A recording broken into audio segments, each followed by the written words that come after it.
सेंद्रिय शेती आणि गूळ उद्योगातून रोहिणीताईंची मोठी भरारी, वर्षाला लाखोंची उलाढाल. लातूरच्या शेतकरी महिलेची यशोगाथा. आज अनेकांना शेती म्हटलं की नकोशी वाटते. अनेक तरुण स्वतःची शेती आणि गाव सोडून रोजगारासाठी शहराकडे स्थलांतरित होत आहेत.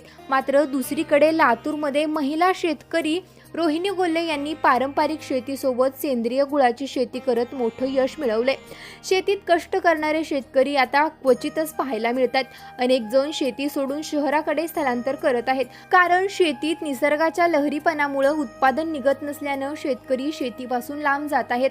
मात्र अशा परिस्थितीत देखील लातूरच्या खोपेगाव येथील 35 वर्षीय शेतकरी महिला रोहिणी कोल्हे यांनी रासायनिक शेतीला बगल देत पारंपरिक आणि सेंद्रिय शेती सुरू केली. महिलेनं स्वतःच्या 5 एकर शेतीतून सेंद्रिय ऊस आणि त्यापासून सेंद्रिय गूळ निर्मितीचा उद्योग सुरू केलाय. मागील 10 वर्षापासून ही शेती आणि गूळ निर्मितीचा उद्योग सुरू असून हा व्यवसाय यशस्वीरित्या सुरू आहे. सेंद्रिय गूळ उत्पादनातून रोहिणी कोल्हे या वर्षाकाठी 8 ते 10 लाख रुपयांचं उत्पन्न घेत आहेत.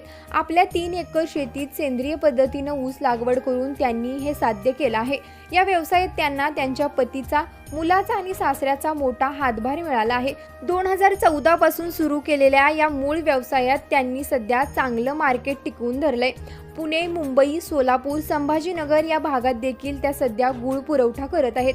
लग्नानंतर जेमतेम शिक्षण असलेल्या रोहिणी कोल्हे यांनी आपल्या पतीला साथ देण्यासाठी शेतात मदत करण्याचं ठरवलं.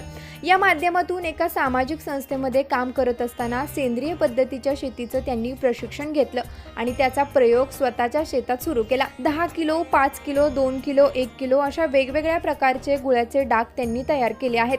शेतकरी ते ग्राहक असा थेट संपर्क असलेल्या रोहिणी कोल्हे यांनी या शेतीतून त्यांच्या व्यवसायातून एक वेगळी ओळख निर्माण केली.